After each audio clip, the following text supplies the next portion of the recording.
Amis téléspectateurs d'Afrique Média, nous sommes donc au terme de cette grande cérémonie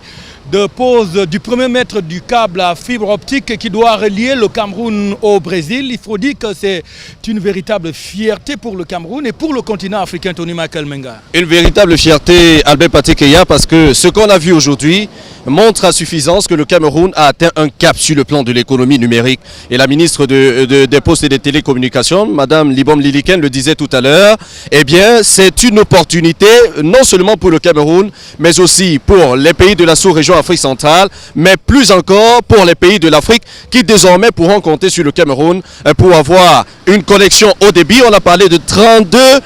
terabits. Terabits, ça veut dire tout ce que ça veut dire.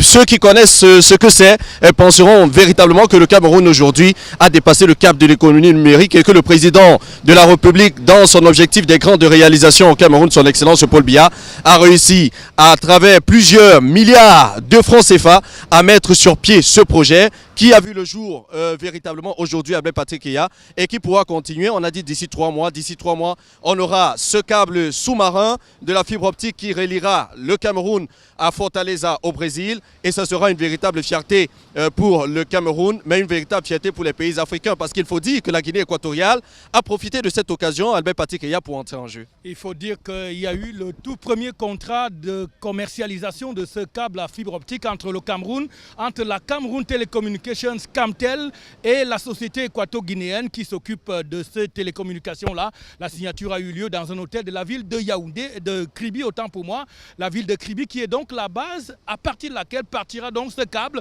tel que vous pouvez le voir derrière nous, ce bateau qui est de l'autre côté là-bas, qui s'appelle le CS Recorder, qui va donc amener ce câble jusqu'à Fortaleza au Brésil. Camtel qui réalise là un bond, j'allais dire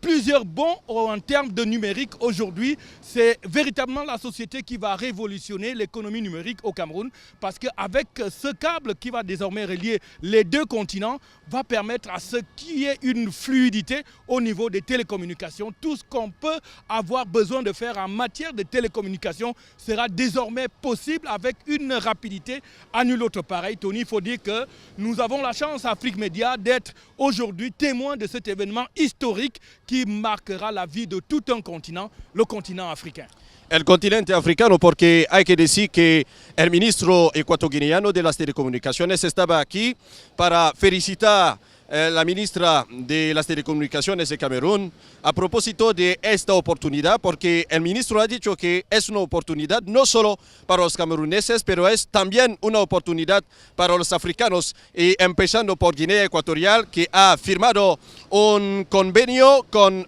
Camerún hoy en día en un hotel, como ha dicho Albert Pathé-Keya, en un hotel de la ciudad de Kribi, para hacer que las cosas anden bien a nivel de las telecomunicaciones por parte de Guinea Ecuatorial. Es una buena noticia para Camerún, es una buena noticia para Guinea Ecuatorial, pero también es una buena noticia para todos los pueblos de África, los jóvenes sobre todo, que van a tener una comunicación, una conexión internet muy fluida, una conexión internet muy importante, 32 terabits, es así que se dice en francés o en inglés, es una oportunidad y una novedad para los africanos. Il ne nous reste donc plus qu'à vous remercier d'avoir regardé cette cérémonie en direct des antennes d'Afrique Média, la télévision panafricaine, en vous promettant bien des choses sur l'antenne, car le meilleur c'est ici sur Afrique Média et nulle part ailleurs. Ici, Tony Michael Menga, Albert Pathé-Keya, Yannick Song, à Kribi, la belle ville, la ville balnéaire du Cameroun, pour cette pose de du premier mètre du câble sous-marin, la fibre optique, à Kribi.